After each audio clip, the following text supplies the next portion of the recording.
talk how linked you are to your religion, then one dangerous thing that may happen is dissonance, which is when you actually have a belief but you don't act upon it.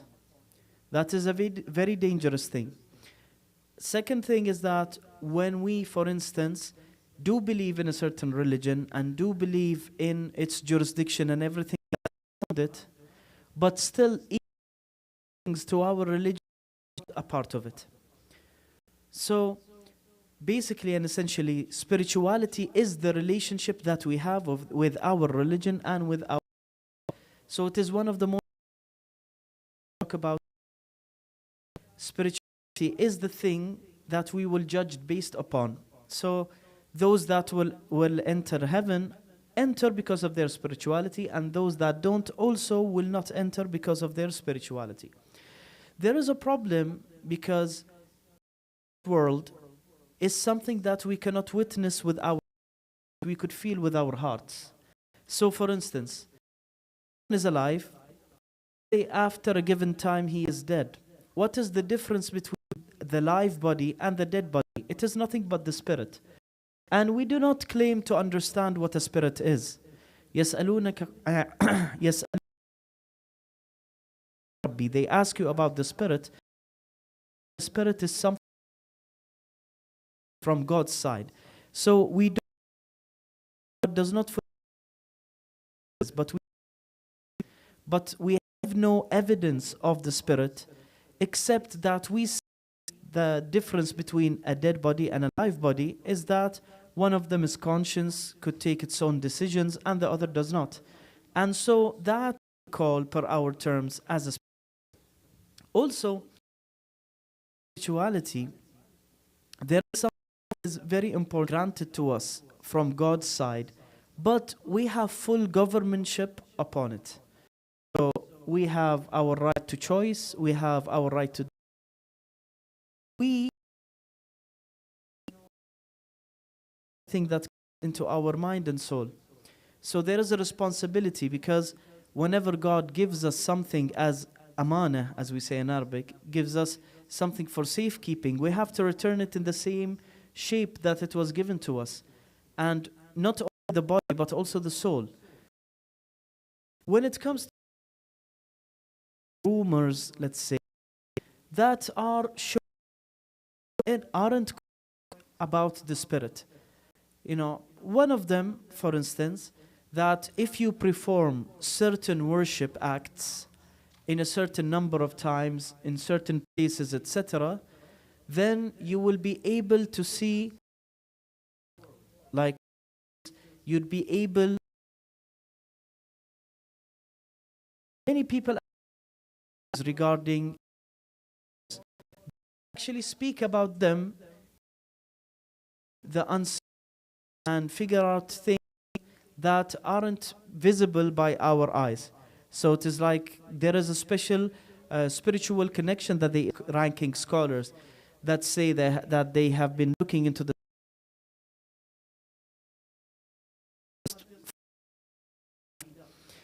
so basically this does not show us by any means that in order for us to look into other worlds, we have to do certain worships, etc. There are certainly some narrations that show that God says that He would expose to us if we universe or other or looking into alam al-ghayb, which is the world of unknown. So basically, that all of it is, you know, something that is born because of our ignorance, the spiritual world and the one that we are in. You know, we feel immense lack of knowledge, and thus this leads us to follow rumors very easily. So, per Islam, there is no Sufism. Per Shiite Islam, there is no, for example, would suddenly be able to see and comprehend truths that are not possibly seen by others. We do not have this. And actually our imams have spoken very widely that claim that they would be able to know secrets, related to God or related to this world or the thereafter, just by practicing what they call الرياضة الروحية, which is spirit and human beings. So when you look at these sorts of understand things that nobody else could understand, etc., when you look at these, you can't find the Islamic touch to it. Very clearly you'd see that it is something that is man-made. So this leads us to another question, which is, who is this happening? Many people are responsible for this, and generally it is, ignorant people that try in which they are able to connect to God, or creating something in religion that has nothing to do with religion. They feed off other people's not only ignorance, also their disparity, if they're in despair. Because sometimes we fall into grave and big problems and we want God to save us. So based on that, we would be ready to try all the solutions. And one of those solutions are following people that claim to be spiritual experts that could understand us even more than we understand ourselves. Like, they use many things. They use horoscopes, they use al-abraj, and they use mystic calculations, and they use several things in order to convey to us what they say is truths. So there is a narration that says كذب المنجمون ولو صدقوا, that people that do the horoscopes, etc., they would be lying even if they tell the truth. So basically, if we fall into the weakness and our souls feel so hungry to a connection to God, we sometimes try to establish it in ways that are very easy. Connecting to God is not easy.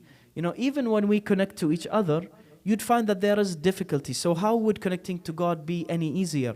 I mean, true, you could call out to God at any time, you could perform dua at any time, but that does not mean that you actually have established a proper connection with God.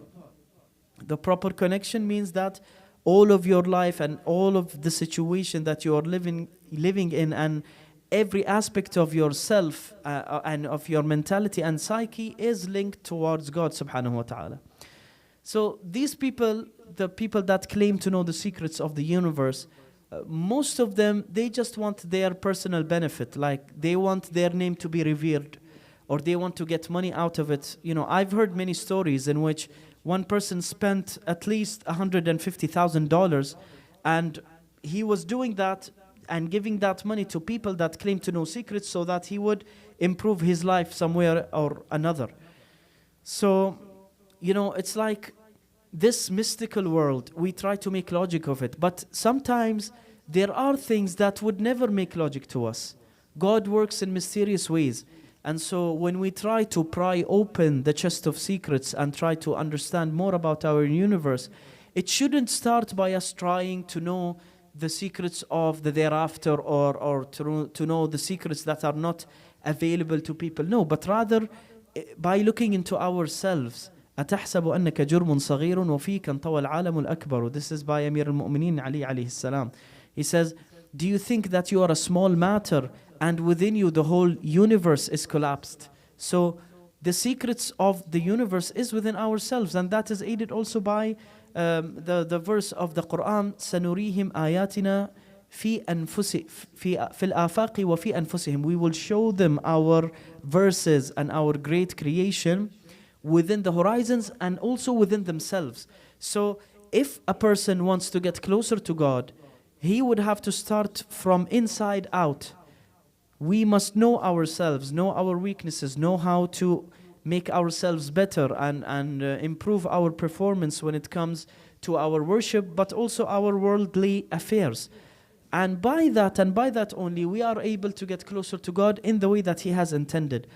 As I said before 2 days ago, we can't create a new way and a new path for ourselves when we want to go to God. No, there is a way that is already, let's say a highway, that is already established between us and God, which is God's Quran and also the Ahl al-Bayt, peace be upon them all, and their narrations and all of what prophets have brought us to get us closer to God. وَنَحْنُ أَقْرَبُ إِلَيْهِ مِنْ حَبْلِ الْوَرِيدِ. And God says in the Quran that He is closer to us than even our pulmonary veins. So basically, with our mission to know more about God, about our religion, sometimes we get lost. And the only way that we would be safe is following Ahlul Bayt. We have never heard Ahlul Bayt telling us, for example, say 1,000 times Al-Haq, and then the secrets of the universe will be unveiled for you.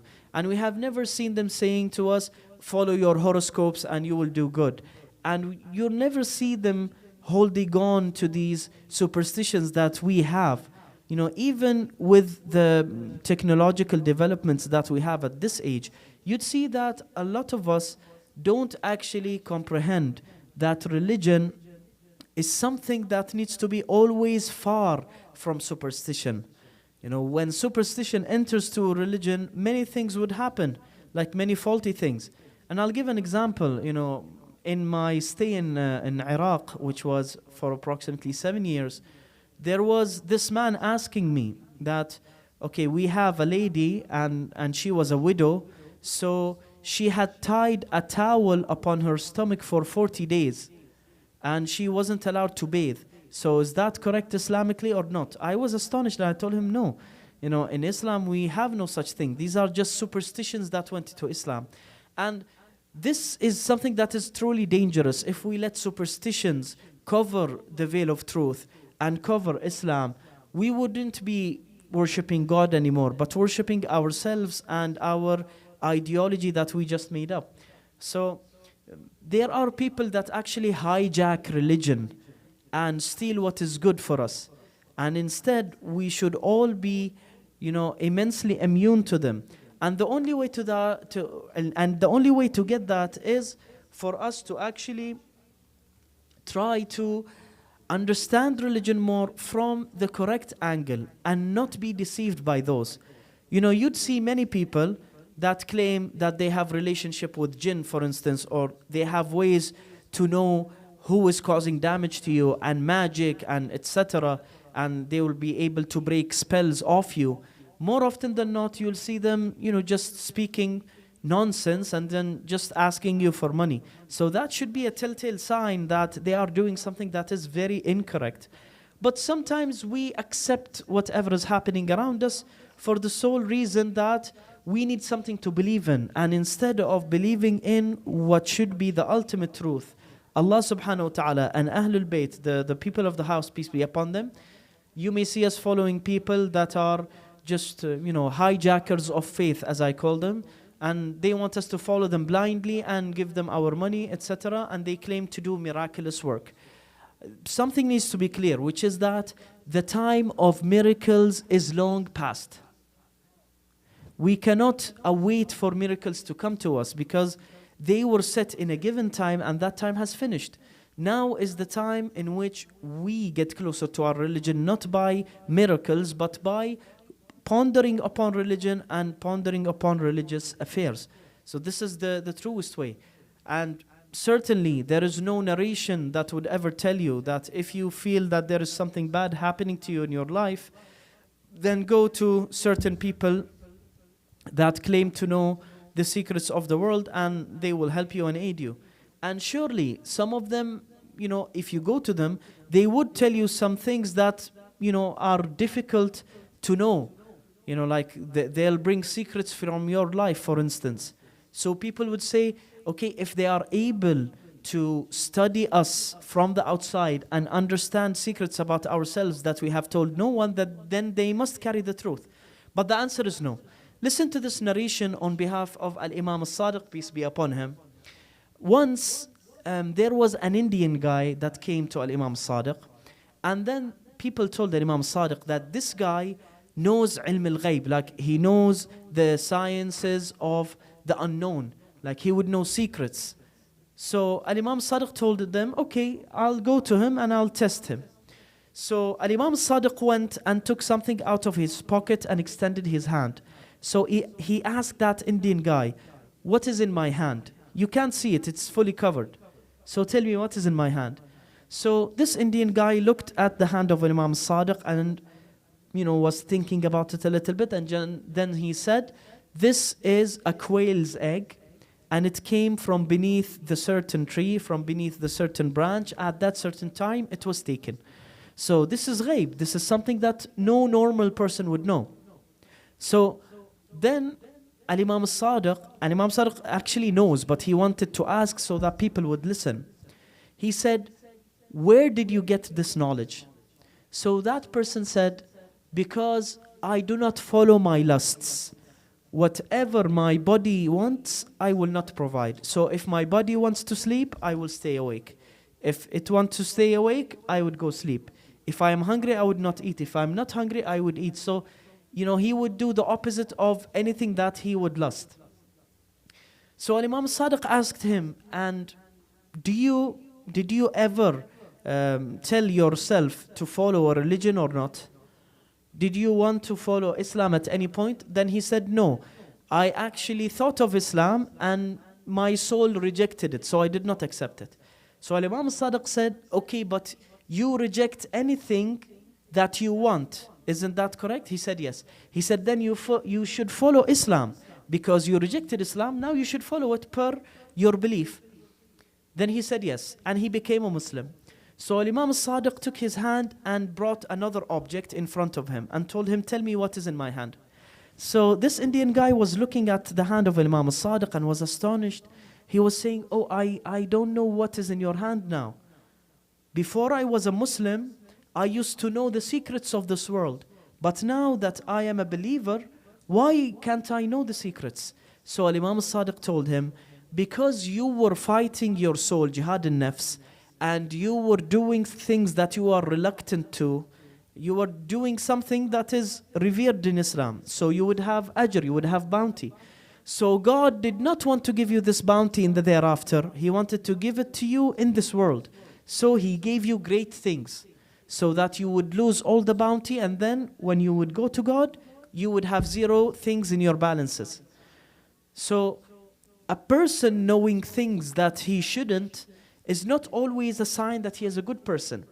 And many people like magicians, sorcerers, etc., they would claim to help you in your life. They would claim to help you in your career. They would help you with your spouse. They would help you with people around you. They would expose magic. But all of this is nonsense. There is no proof on this world that shows you that these people actually have a basis for what they claim. And even in the Quran, when it mentions mystic things, it does not give immense details regarding them. For example, jinn. The only things that we understand from them is like they could listen to us and they understand things and they have religions and they have leaders, etc. It is mentioned in Surah Al-Jinn. But otherwise, we don't know anything about them. So we shouldn't accept a claim from someone that says, oh, I deal with jinn and they help me, helping you in the affairs of your life. So basically, if a person wants to truly get closer to God and make sense of things that don't make sense to him, then he would have to accept, first of all, his faith, and also accept his religion fully, to the extent that he would never let anybody, hijack his religion from him, just on the basis that he claims to know things that are supernatural. So, if there is a right spirituality and a wrong spirituality, how could we differentiate? Essentially, the right spirituality stems from the narrations of Ahlul Bayt and from the Quran and from the things that we are sure to be true. That is correct spirituality. If you want to get closer to God, pray to God. If you want to get closer to Him, fast. Help the poor people. Do i'tikaf. Go to pilgrimage, hajj. Do things that are aiding to you or the society or your family. These things will get you closer to God. But following these people, and most of these people that, like deal with magic, etc., most of them are not even pious. Most of them are people that just feed out of your fear and feed out of your money and leech out of your life just to make a livelihood of their own. So that is something that is very important to understand, which is that not all spirituality comes from God. Some people claim spirituality and they're the furthest things that they could be from God. Look at Satan, for example, a shaitan. So him, when you look at him, you would see him described as someone that knows a lot. He's very knowledgeable. And you would see this knowledge in the conversation that was between him and God. You know, he was telling him, for example, أَأَسْجُدُ لِمَنْ خَلَقْتَ طِينًا, do you want me to perform sujood for a person that you created from clay? خَلَقْتَنِي مِن نَارٍ وَخَلَقْتَهُ مِن طِينٍ, you created me from fire and you created him from clay, etc. He was having discourse with God. And it shows immense knowledge. So he is not someone that is stupid, but rather someone that is self-centered. So if we get to the same point in which we are self-centered, we only think about our own self and we think of our own interests and want to get our interests, whether they be from the right way or the wrong way, we will fall into the pit of following people that are the furthest that they could be from God. So any sort of trying to know the secrets of this world or other worlds and claiming to know, magical and mystical things and claiming to know horoscopes and know what will happen to you in the future, if these claims are given to you by someone that is not ma'soom, not infallible, then he is lying. These are the narrations of the Prophet Muhammad, peace be upon him, and also his progeny. In several times they would speak about munajjimeen, people that look at the skies and say things like secrets of this world. So basically, if we want to know how to follow God, it has to be through God himself. These people that, always try to show us that they know God and they understand this world more than we do, most often, you'd see them that they are people that just have charismatic characters and they have high wits. So like they could analyze your personality when you come to them. So they would tell you things, general statements that you would believe to be true. Like if you read the horoscopes, for instance, if you go to your own horoscope, you'd say, oh, that applies to me. But if you go read every single one of the 12 horoscopes that are written in the newspaper that day, you would see that all of them apply to you also. So they are actually very intelligent people that could differentiate between, a person that is intelligent and that is not. And they usually go to people that are not very intelligent and try to trick them into their money and try to trick them into their faith also. So, this act is basically what we would call in Arabic ضال مضل, which is someone that is misguided and will misguide others after him.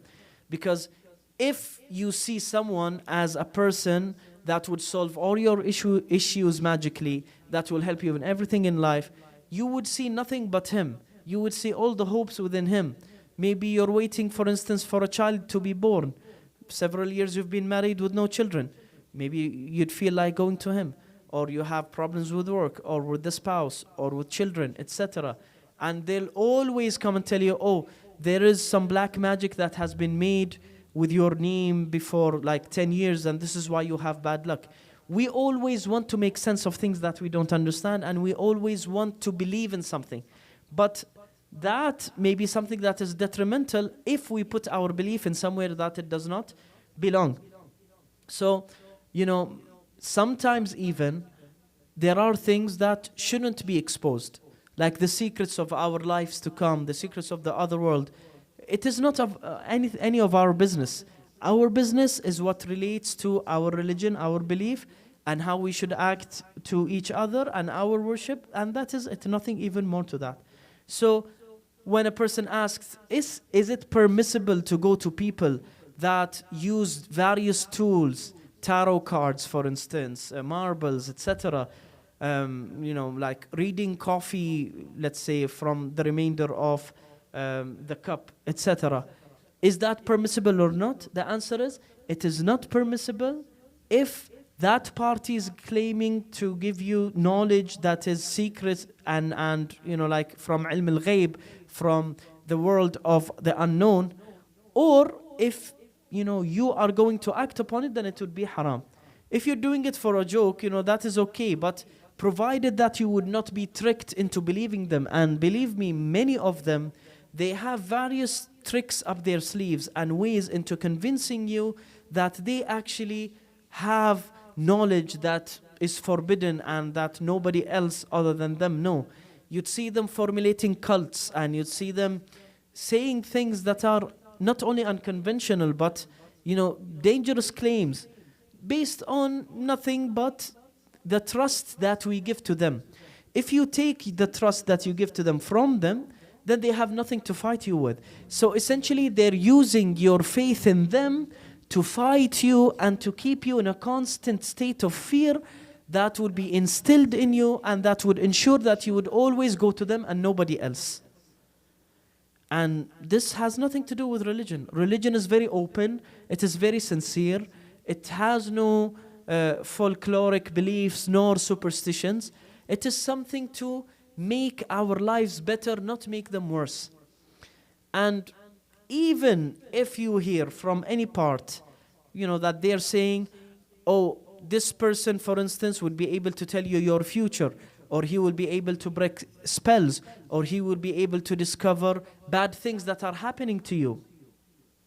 The best thing to do in such circumstances, even if they tell you some secrets about you, is to know that that is available, but not from the right, pathways. One could know secrets about you, but maybe he could have gained that from ways that are not Islamic and truly devilish sometimes. So even if there is something that shakes your belief, keep your belief strong and believe that whatever that they have said will not affect you except by the will of Allah as a test. Otherwise, feel very safe, and never should we entrust those people, because all of our trust will later be translated into ransoms, because they will take our fear and turn it into a chain linking us to them. Religion should never seem dangerous. It should never, be frightening to us. And this is what they are doing. I've actually received a message many, days ago of a lady that actually, seen things in her life, like, her career life is ruined, she was divorced, and, many things are bad that are happening to her. She went to a person that claims to know the secrets of the universe so that he would break a spell. And he told her indeed that there are 5 spells. I don't know how he counted them, but he said that there are 5 spells that are written upon you.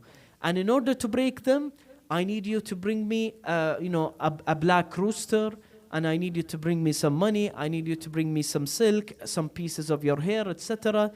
All of these weird things so that he would break the spell. And he continued with her for approximately 6 months, taking from her money, giving her false hope, giving her fear in her heart. And at the end, she did not benefit nothing at all, nothing but heartache. So the way of the Quran is not trying to find solutions, quick solutions for things, but rather tackling them the natural way. There are many things that seem too good to be true, and most likely they are. They are too good to be true. So this is one of them. If one person claims to have the solution that will resolve all of the problems in your life, then, why would someone seek God if this person is able to help me? So this is the general problem that is happening to us, especially when we fall into problems. As they say, الغريق يتعلق بقشة. Whoever is sinking, he would hold on to any hope, whether it be false or truthful. So before we fall into disparity, before we fall into the thickness of life, or before we get into difficulties, we have to first strengthen our belief, and to know that wherever we get in our life, we shouldn't give our faith, nor money, nor attention to people that claim to be very spiritual, to the extent that they will resolve all of our issues just with writing one piece of paper or anything of the sort. So essentially that is negative spirituality. The correct spirituality, however, is the spirituality that would be born out of your worship. The more you worship God, the closer you will get to Him. لا زال عهدي يتعاهدني بالسنن حتى يقرب مني. I don't remember the narration, but this is what I remember from it, which is if a person prays extra prayers to please God, then he will surely get closer to him. So, the worships that we have, helping others, helping our family, all of these things that are logical to us, that are understandable to us, these will take us to the proper spirituality. And then we will feel a strong bond between us and God that is unbreakable. So if we achieve true spirituality, then nothing could come into its space. But if we have vacancy in our heart, if we have empty spaces, then anybody could come and take that space and take our faith with it. Many people I have heard about before, that because of superstitions, they have even left the religion because they don't know what to do anymore. You're changing the rules of the game to the extent that they feel hopeless. If we are with God, then we shouldn't care what happened to us. Whether it be good, whether it be bad, it is fated. And we have this narration, كُلُّ أَمْرِ الْمُؤْمِنِ إِلَى خَيْرٍ, that all the affairs of the believers are to good. So even if we perceive something bad happening to us, truly within the eyes of God, it is something that is good, that will help us either in this world or thereafter, or both even. So that is the correct spirituality. الحديث في هذه الليلة كان مسألة الحديث عن الخرافات، وأن الإنسان أحيانا يتعلق بها أكثر من تعلقه بالدين، وأنه يوجد مجموعة من الناس في الحقيقة يختطفون الدين من قلوبنا. والمهم في هذه القضية أمر جدا هو سهل ولكن يأثر بدرجة كبيرة، وهو أنه الإنسان عندما يكون متعلق بربه ما حد يقدر أنه يبعد عنه، والعكس صحيح، اللي ما متعلق بربه ممكن أي أحد يأتي ويخطفه في أي لحظة من اللحظات. فالتدين الصحيح والروحية التي تتولد عن اتباع الأحاديث، اتباع القرآن، اتباع المعصومين، هذه هي الروحية الصحيحة. أما التعلق بالله سبحانه وتعالى من خلال دروب معوجة، من خلال السحرة والكهنة والمنجمين والناس اللي تدعي قراءة الفنجان وغيرها، هذه فقط راح تدخلنا لمصايب. وكمان قلت أنا سابقا أنه يغذون فينا الخوف ويزرعون فينا التعلق بهم لدرجة أن نشوف الحياة متمثلة فيهم، وأنه بدونهم إحنا خلاص نضيع. ما ممكن أنه الإنسان يخلي أي أحد يأخذ مرتبة الله. إذا إحنا اعتمدنا عليهم في صلاح أمورنا في الدنيا والآخرة، إحنا كأن عبدناهم ما عبدنا الله. المفروض ما يتعلق قلبنا بأي أحد بقدر تعلقنا مع الله سبحانه وتعالى.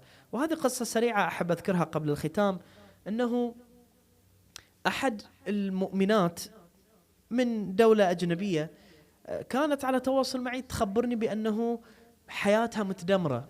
فأنا كنت مستغرب، لأن أنا أعرف أنه هو الحمد لله متزوجة وعندها أطفال وعندها عمل، ويعني هم بالقرية أو المدينة اللي هي ساكنة فيها مرتاحة، وعندهم مجتمع أيضا مسلم وما عندها أي مشكلة. بس اتضح أنها متعلقة بإحدى صديقاتها، وهذه الصديقة عندها مشاكل كثيرة قاعدة تصير، فقاعدة هي تتأثر بهذه المشاكل. فوصلت إلى درجة إلى أن هذه المرأة من شدة تعلقها بهذه المرأة الأخرى، يعني أن تحبها حب في الله وتتمنى لها خير، بس ذيك قاعدة تعاني، يعني دائما قاعدة تحصل لها أشياء غير جيدة، قاعدة تخسر في علاقتها مع أهلها، تخسر في دراستها، تخسر في حياتها بشكل عام، يعني أن كلها مشاكل قاعدة تحصلها وما يدرون من وين، وذيك هم مؤمنة يعني. ففي النهاية شو اللي صار؟ إن صارت كأنما تحب هذه الأخت في الله أكثر مما تحب الله نفسه، فسبب لها يأس من الله، أنه إحنا دائما ندعي الله يحسن حالها بس ما قاعد تحسن أحوالها، دائما نطلب من الله أنه يوفقها بس ما قاعد تتوفق. فقامت بعدين تشك في عدالة الله وقاربت عن الخروج من الدين. فهذا هو خطر، إن إحنا نخلي أي أحد مكانة الله في قلبنا، هذا أكبر مشكلة، سواء كان أب، أخ، حبيب، صاحب، كل من عليها فان ويبقى وجه ربك ذو الجلال والإكرام. إحنا نعلق قلوبنا بالباقي، نعلق قلوبنا برب العالمين، نعلق قلوبنا بمن نعرف أنه يغير القضاء. ما نروح لناس يدعون ربطهم بعالم الغيب ويحاول يغير لي في حياتي، إنه يكتب لي سحر أو يكتب لي آيات ما أدري شلون على بعضهن البعض أو غير ذلك من الأمور. المشكلة أن كثير من أهلنا السابقين الله يرحمهم ويحفظ الباقين كانوا يعتمدون على هذه الأمور بسبب الجهل بشكل عام، ولكن تسربت إلى مجتمعنا ووصلت حتى إلى حد هذا اليوم.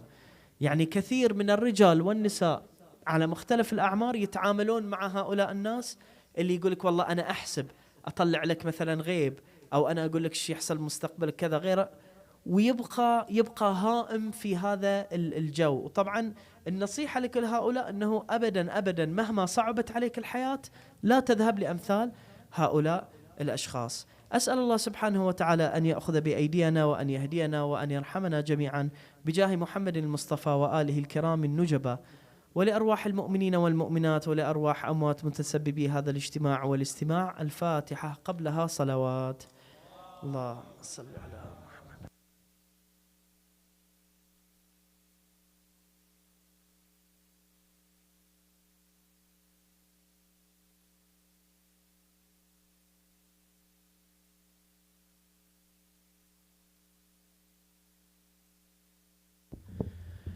طبعا قسم الأخوات. I'll speak in English.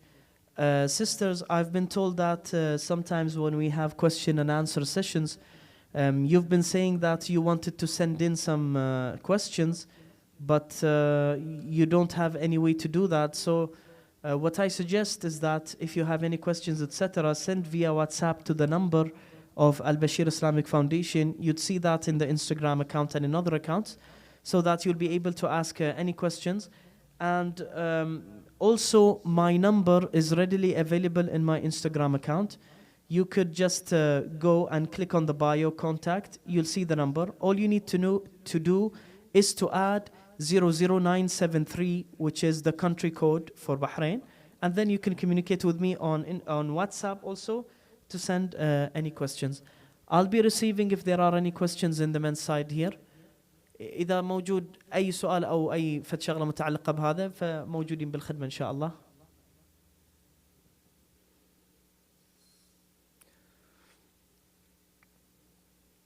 اللي ما عنده سؤال هم يبتكر سؤال على مود نستفاد من الوقت. مو شرط إلى الحوالي يعني. Yes. So the question is magic haram? Magic is mentioned in the Quran. Let me remember the verse. وما أنزلنا على الملكين ببابل هاروت وماروت وما يعلمان من أحد إلا أن يقولا إنما نحن فتنة فلا تكفر. Harut Marut, they were two angels descended from God to teach people magic as a test. And these angels will tell people that we are just a test. Don't be infallible, don't be an infidel to God. So basically that verse equals magic with infidelity with God. يعني بالكفر، يعني كأن السحر يساوي الكفر. That is per the Quran. So magic, there are many sorts. There are like black magic and white magic. Black magic, of course, that is forbidden. But white magic, per the sources of emulation, they say that if it is to relieve black magic and it is truthful, then yes. But generally, people should be as far away from magic as possible because you could never know. You could never know.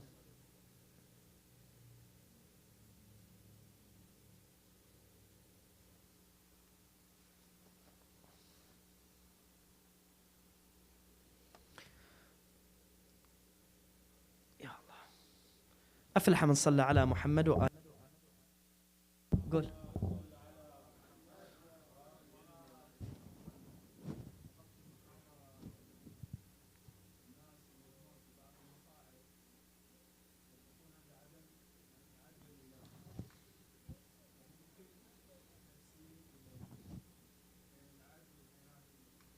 Jamil.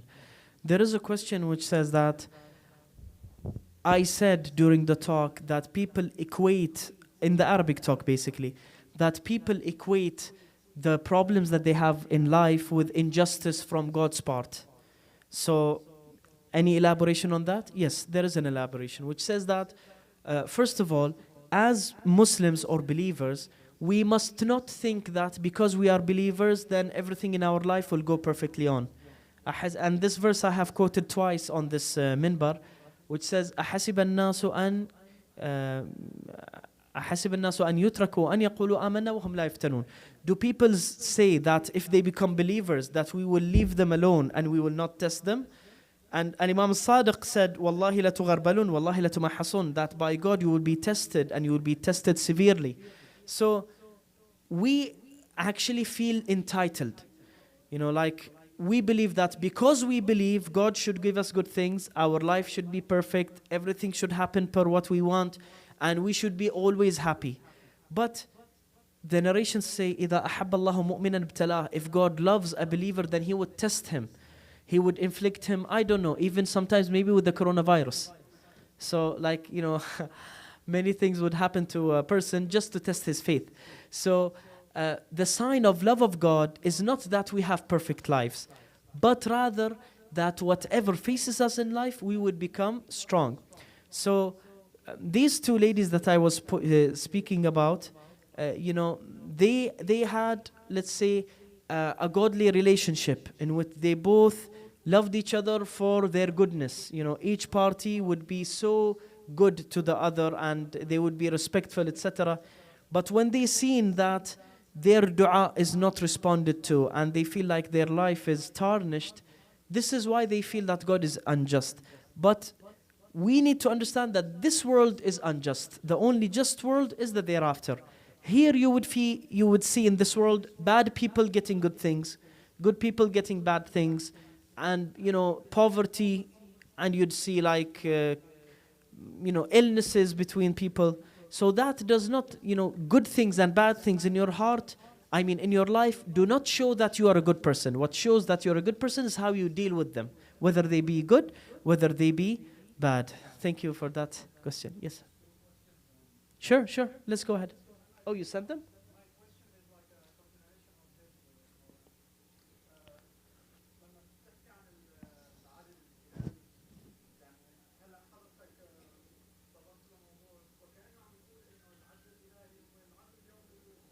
Mm-hmm.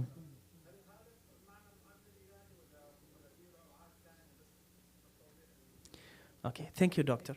The question that the doctor asked is that what I just said now shows as if like God's justice is only in the thereafter. So is that what I'm pointing to, or is there any other dimensions? That is almost correct, because it is also called Yawm al-Adl, the day of justice, even by Quran. So justice will prevail at that time. But what I'm saying is, in this world, the justice of God does occur, but in ways that we do not understand.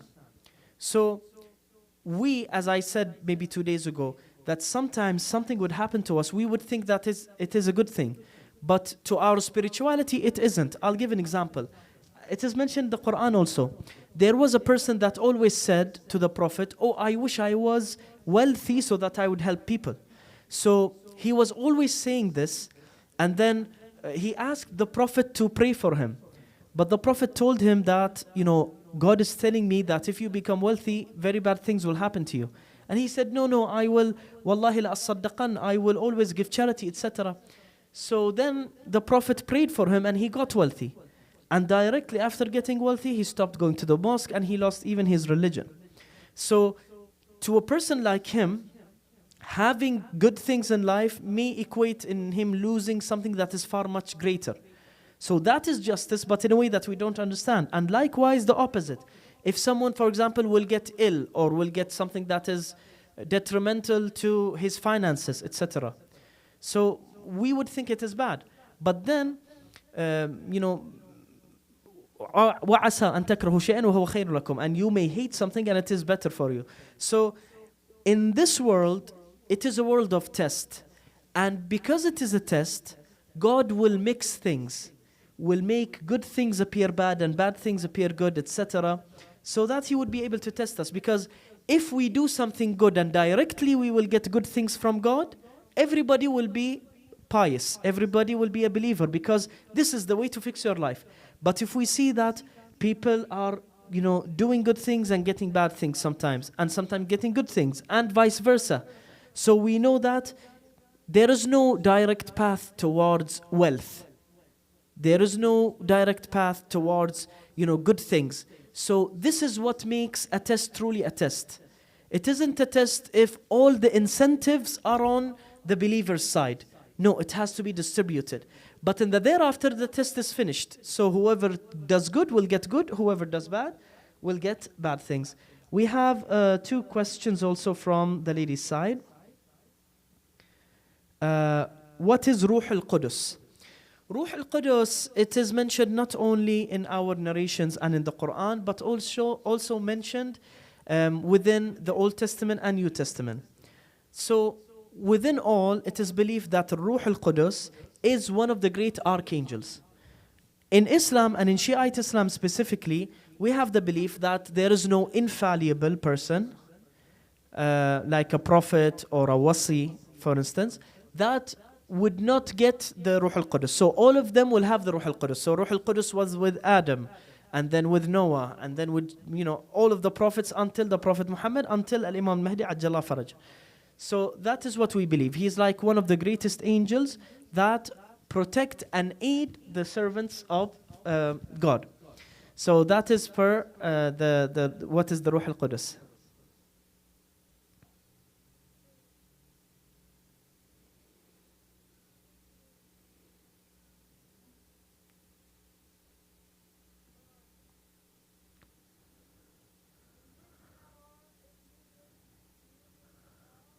If you make what? I can't. Can you raise your voice?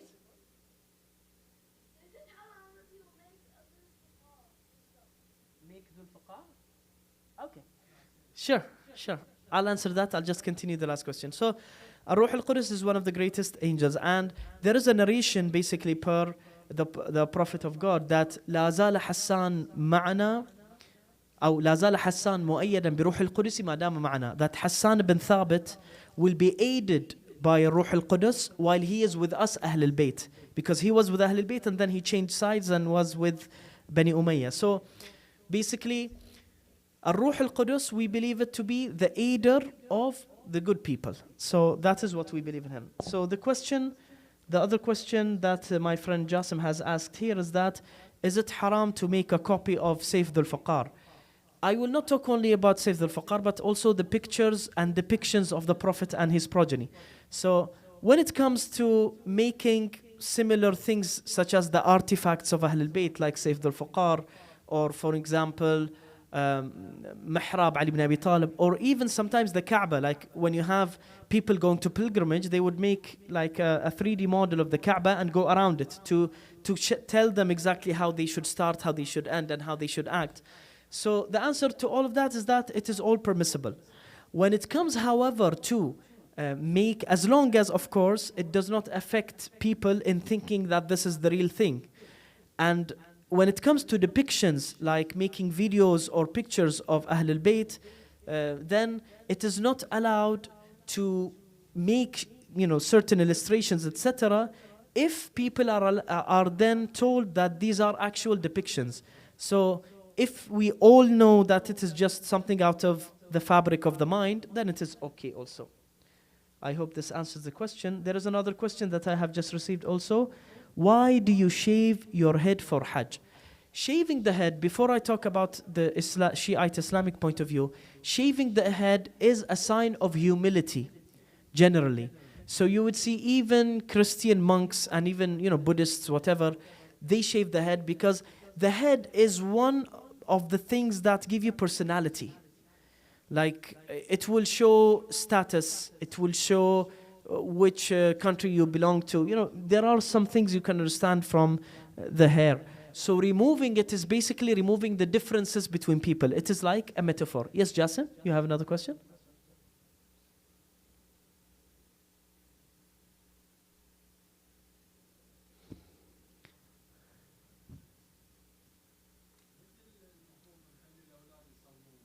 Okay. When should we make our children pray and why?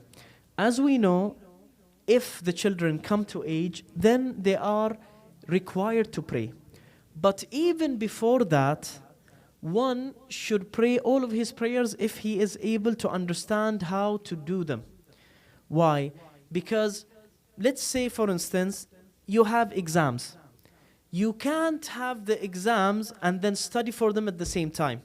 before the exam comes, you need to study for them. And you need to try other exams that are similar, like mock tests, so that you would be able to do it perfectly. Because if you don't start praying before the coming of age, Sunnah al-Bulugh, then most likely you would have mistakes and you would need to redo prayers again.